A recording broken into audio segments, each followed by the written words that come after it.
বাড়িতে আসার পরে এত কাজ করেও আমি ক্লান্ত হই নাই, কষ্ট পাইনি। যত কষ্ট পাইছি নিজের কাছের মানুষের কথা লাগাতে। আর শান্তি তো তখনই লাগে যখন রক্তের সম্পর্ক ছাড়াও কেউ অনেক আপন ভাবে।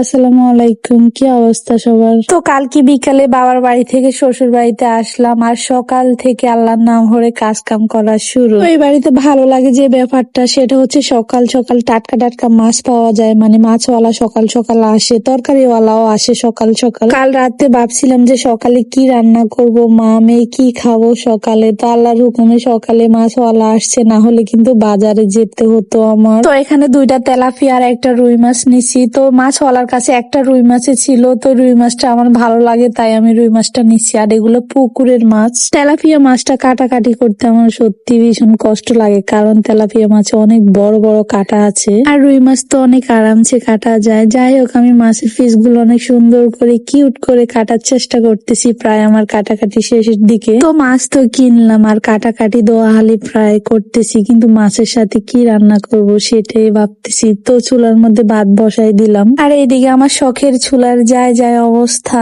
একটা সময় চুলাটা বাবার বাড়ি থেকে নিয়ে আসছি। যাই হোক, এক পাশে ভাত বসাই দিলাম আর একদিকে চুলাটা লেপতেছি। ঠিক এভাবে সব সময় মনের পাথর গুলাকে এভাবে আমি ধামাচাপা দিয়ে আসছি। মেয়ে হয়ে জন্মাইছি, কষ্ট তো ধামাচাপা দিতেই হবে। কষ্ট ধামাচাপা দিব, তাতে আমার কোনো সমস্যা নাই, কিন্তু দুঃখ শোনার মানুষের যখন দুঃখ দেয় তখন কি আর কোনো দুঃখ দুঃখ মনে হয়? তো এক হাতে অনেকগুলা কাজ করতেছি, এদিকে পানিও গরম হয়ে গেছে, ভাতে চাউল দিতেছি। আর এই যে আরেকটা চুলাকে মানুষ করতে হবে, কারণ এটাতে কালকে আমি ধান বাপাবো। তো এটা হচ্ছে আমাদের ধানের চুলা, এটাতে আমরা ধান সিদ্ধ করি। তো আমি ভাবছিলাম সবার যেহেতু ধান বাফানি শেষ, আমি আসি আর এটা লেফালেফি করতে হবে না, কিন্তু আমার আসিতে এটা লেফালেফি করতে হয়েছে। বিগত 2 বছর 2.5 বছর পরে আমি এই চুলাটাকে আজকে মানুষ করতেছি। তো যারা যারা ধান সিদ্ধ করছে তারা আমার ঘরের চুলাটার মধ্যে ধান সিদ্ধ করছে আর কি। তো চুলাটা লেপতে আসি, এদিকে তো আমার কুমড়া পাতাগুলো চোখে পড়ছে। যে সময় আমি রমজান ঈদের সময় আসছি ওই সময় কিন্তু এই গাছটা আতান্য উঠছে, আর এখন কত সুন্দর পাতা হয়েছে মাশাআল্লাহ। আর এখান থেকে কয়েকটা টাটকা টাটকা পাতা নিয়ে নিলাম, মূলত এগুলা দিয়ে তেলাপিয়া মাছ দিয়ে আলু দিয়ে রান্না করব।